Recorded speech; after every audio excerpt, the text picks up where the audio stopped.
are very important role players in this as well, as Waqif or Waqifat, and as well as Mutawalliyah, because we find that the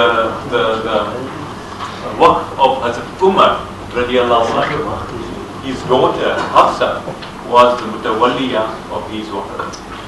So he already placed quite an important responsibility on his daughter of trusteeship of that work. Any clarification that you want? There is a new way in going forward and uplifting our community. That's why that as learned people, we can start influencing people, because it's not going to be a short-term thing, it's a long-term thing, that we need to start making people understand that there are these institutions within Islam that can help us, and why are we not using them?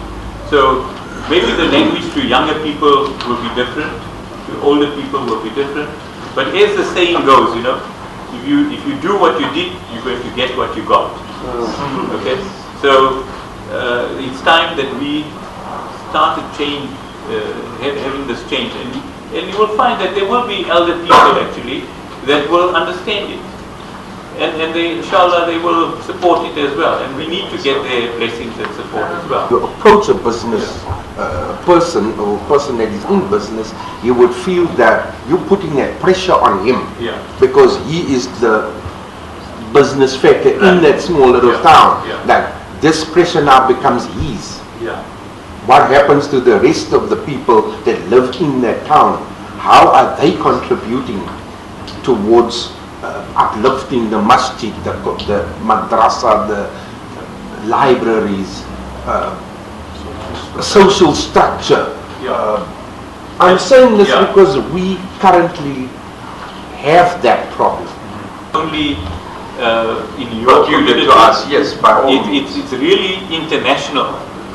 It's really international. Because this ignorance, and we'll talk about why this Waqf system has gone underground, that people have just kind of forgotten about it. Why? You know, there must have been something that has happened in our broader civilization that actually put Waqf system underground. Because can you imagine that the Waqf system becomes so powerful that it actually becomes a threat to the colonizers? They were responsible for nationalizing, for destroying the Waqf system.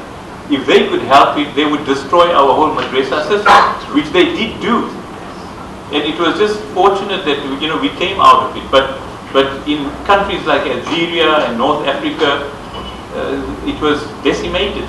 You know, they took over. They took over Waqf lands. In some countries, a huge percentage of the buildings and farms and so forth were Waqf. And if those Waqfs were even still in existence today, we wouldn't really have a problem in terms of funding and so forth. There are examples, and I think Raghib will touch on that, examples in South Africa and elsewhere where people have made Waqfs in South Africa, and those Waqfs are actually producing income, and they're helping lots of madrasas, lots of communities as well. So, there are people out there, and I think we need to bring those examples out to show people that, you know what, this is part of our culture. This is where we come from. It's in certain countries. I'll give you an example. Like, Malaysia is an example. It's got a lot of Waqfs. Indonesia has got 400,000 Waqfs, right? Indonesia is very different in terms of its management of Awqaf than Malaysia. In Malaysia, it's very difficult for any new Waqfs to be made. The reason for that is that it is very tightly controlled by the religious authority there. And so any Waqf that is made there, automatically the religious authority becomes the custodian, the wali. Yes. Whereas, according to this here, Hazrat Umar made his daughters a mutawalli. Civil society, not government, So that's what we have to do. We have to promote this as civil society, that we control our own resources.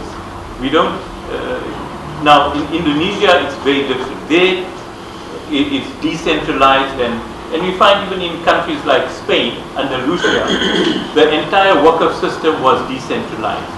You know, and people understood it because it was part of the culture. It was part of everyday culture. When people talked about Waqf, they knew what was Waqf. It wasn't something that people had to be taught. It was like, you know, everyday things. So even when people got married, they gave a gift as a Waqf. You know, it was like common understanding. So unfortunately, we are at a stage in our lives here, not only in South Africa but internationally, where we have to like re-educate.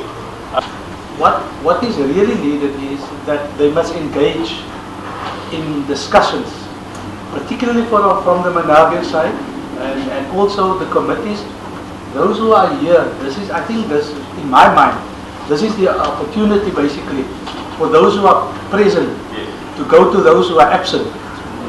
Right, and to share to them what we have learned here today, alhamdulillah. And I think if our imams can take the responsibility of maybe once a month at least, you know, get the word of Waqf basically out to the community, get community engaged in discussing those issues. And I think more people will be enlightened about the education. Yeah. Awqaf South Africa is involved with the advocacy of the whole Waqf system, the mobilization of Waqf funds, the investment of Waqf funds, the administration, and the distribution of Waqf funds. So that's one of the primary objectives and missions of Awqaf. We are here in Cape Town at the moment. We're talking to the World Anti-Islamic Council, and this is part of a Waqf training program. It's part of the advocacy program where people need to learn and teach about Waqf so that communities are able to understand what the Waqf system is all about. This is part of our proud heritage that we have actually lost, and we hope to revive this as one of the major pillars of the economic system of Islam.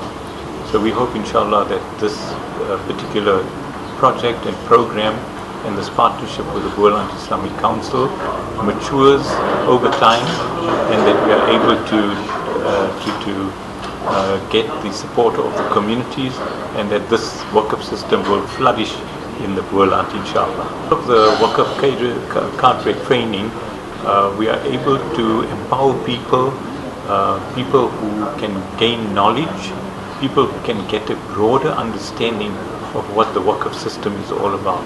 Sometimes we have a very narrow understanding of Waqf, but I think through this training program we are able to show people and show the participants that Waqf is not just perhaps giving a Quran to the mosque or donating a book or something like that, but it's much more. It's about development, it's about sustainability, it's about building communities, it's about building an Islamic civilization.